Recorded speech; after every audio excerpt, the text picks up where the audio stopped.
Hey guys, and welcome to NYG Forecast episode 6 with Mal. I'm here with my lovely co-host Maurice. We just got finished recording our latest episode of 14 Rings, an NFC East podcast, so make sure you follow us there. And like the Eagles and the Giants, Maurice, we are on a short week, so we're recording our preview tonight, getting right into it. Thank you for coming on. How are you feeling? I'm doing well. We, like I mentioned on the pod, this has to be our get right game, but I'll get into it. But one thing is a cause of concern for my team going into this matchup.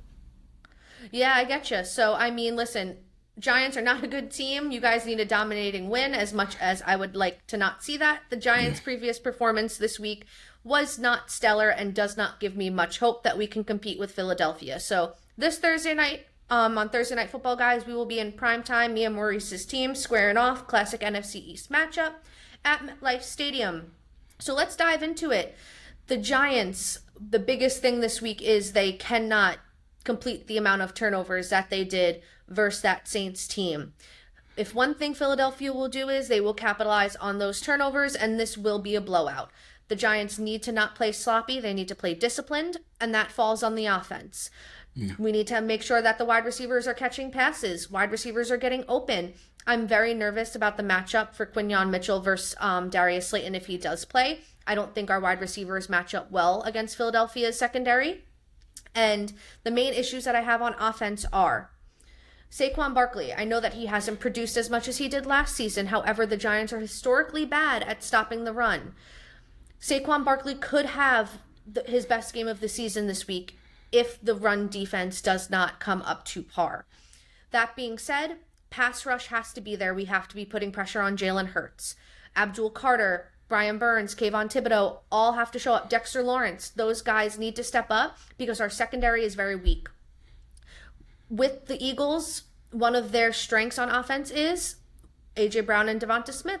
My corners are not very good. They have not proven themselves. My safety room, not very good. But we knew this going into the season, Maurice, that my secondary was very suspect. This could be a big day if Jalen Hurts starts throwing to those two guys. We have not looked good, especially when it comes to the deep ball. Our guys are constantly getting beat. They have a really hard time tackling, so the defense has to shape up.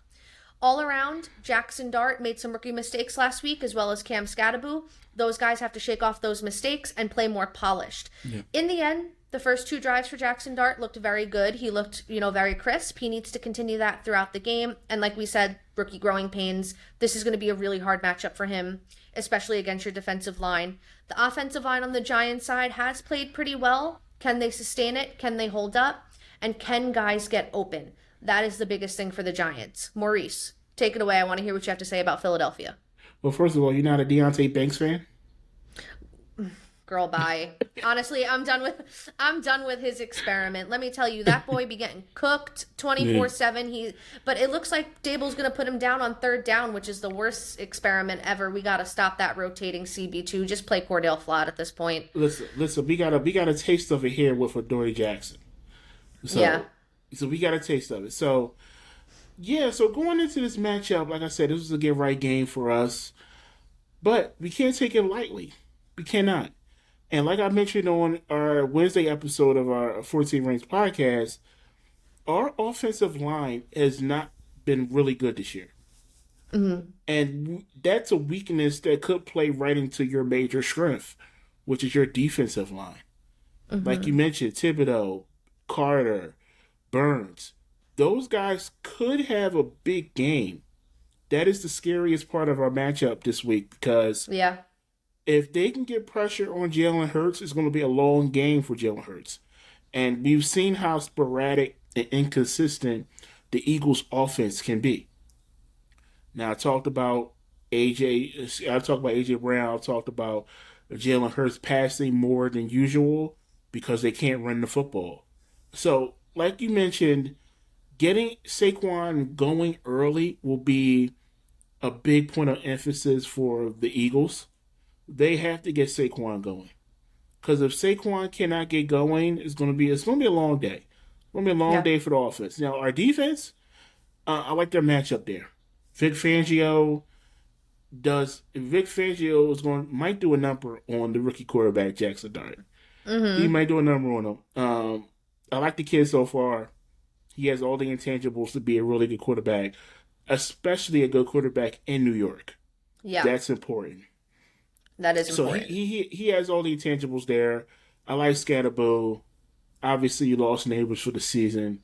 Theo Johnson has really come on as one of the best tight ends in the NFC. So, defensively, our matchup is good. Offensively, like I said, if they get pressure, I'm calling it now. If that defensive line for the Giants gets pressure on the Philadelphia Eagles offensive line, they have a chance in this game. Mm-hmm. They have a shot. Which is kind of crazy because if you think about it, and I'm flirting back and forth with my feelings because this team always messes me up mentally of like, we really don't stand a chance against Philly, but we also kind of, if we do, but we have to play a complete game. There's no doubt about it. Like, the offense can't be bad and the defense be good. The defense can't be bad and the offense is good. We need to play a complete game against Philadelphia. And I'm also remembering this is another time that Saquon Barkley returns to MetLife Stadium, to see those fans, to play in front of those fans. The first time he did it, he absolutely destroyed us. 2 touchdowns, ran all over us. If he has another game like that, I don't see how well that can go for us, because especially since he hasn't been that necessary impact player on offense from your guys' standards from what he was last year. But if he has that get-right game versus the Giants, we're going to struggle. That is 100% for sure, because once he gets going, Saquon gets going, there's really no stopping him there. Like you said, I agree with you. Biggest key to the Giants with this matchup is overpowering your offensive line with our D-line. So it's really dependent on how your O-line plays versus how my D-line plays. If it's going to be a trench battle. Most football games are, but I do agree with you. In some way, shape, or form, we could have a chance. My confidence is very weary, especially with how things are in the locker room and the coaching situation right now. Yeah, and like we talked about on the pod too, one blowout loss could be the end for Brian Daboll. And I think it will be, especially against Philadelphia on Thursday Night Football. I think the Giants brass is getting really tired of seeing us get destroyed by our division rivals week in and week out every season. We cannot beat teams divisionally. We used to beat the Commanders, but obviously that has changed. Mm-hmm. We always matched up well against them. But in the end, taking the next step is competing with Philly and Dallas. And we started competing with Dallas, but I still feel like we're a ways behind competing with y'all. Maybe one day, but I don't think this is the season that we do that. Well, if it makes you any happier, it makes you sleep a little bit better. You have a nucleus of a nice young team. Yeah. Obviously, you have your quarterback, you have your running back, and Scatterboo and Tracy. You have your receiver when he comes back. You have Theo Johnson. Who may even play this week, by the way. I forgot to mention that. Tyrone Tracy. Okay. All right. Yeah, but we'll see. Yeah, you're starting to build your offensive line. It's just your secondary.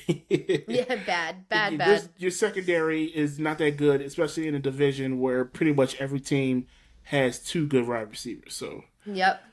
Yeah, so like I mentioned on the pod, Jalen Hurts passing for anywhere close to 300 yards is usually not a good thing. With the Giants and how poor their secondary has been so far this season, that might be it might be doable. It might be doable. It might win the game for us if we can't get Saquon going. Like I mentioned, Saquon is eventually he has to break one. Yeah. He has to have one of these games where he just runs all over the place, and I think the extra motivation of being back at MetLife Stadium is it's a good motivator for him. Yeah, it's personal. It's definitely personal. So, and I could see the Giants being the team that he does do that against. He's done it before. I've seen it for years, and I saw it against us when he joined you guys. So, eyes on Saquon this Thursday, guys. Big eyes on Saquon. Let's see what he does and how he gets going. Anything else you have to add, Maurice, before we wrap up here? I was going to ask you what the score. You think the final score is going to be? Final score 27-14, Philadelphia. 27. I got 28-14. Something in that range. Close. Okay. Our offense has to score. We have to be consistent, and that's one thing. And you mentioned it your team has to play 4 quarters of great football to win. We've Yep. been winning. We've been winning football games playing 2 good quarters. Yeah, we haven't strung together 4 good quarters of at least good offensive football all season. Hopefully, that will change Thursday night. Yeah, and I think a lot of Philadelphia fans have said the same thing from what I've seen on social media. You guys need, and I hope not, I hope not, you guys need that dominating win to get you guys feeling good again, get in the locker room feeling good again, feeling like it's all worth it. So Yeah. we'll see if it happens. I mean, hopefully for my sake it doesn't. I would love to beat y'all, but like I said, This most might likely make not your going to year happen. if you guys beat the Eagles on Thursday night. This might make your Honestly, I'm going to be so for real with you. It's my Super Bowl. year. Because I ain't even going to see the Super Bowl, so I'll take it. Beating the enough. Eagles, I would live, but most likely not going to happen, so that's how it is. So it is. Yeah, but any final thoughts, Maurice? No, just we got to play 4 quarters of football, 4 quarters of offensive football. Let's get right. No egos, no catering to one football player. Let's just play Don't team lose ball. your identity, as you would Yes. say. Yes, don't lose our identity. Run the football. Beat them up front on the trenches if we can. So that's it. Absolutely. And in the end, it's always GG's, and you GGs. guys can follow us on all of our social medias at 14 Rings and NFC's podcast, and subscribe to our YouTube. Maurice and I will be breaking down the result of this game. Yeah. It will premiere next Wednesday, so make sure you subscribe to us to follow along for that. And like I said, you guys can check out Maurice on his individual episodes as well every week. Philly Cooking with Maurice. He gives a great analysis going into the game previews for the Eagles. So follow along with him and make sure you subscribe to us, 14 Rings NFC East podcast. Thank you guys for listening, and we'll see you next week. Peace, guys. Have a good night.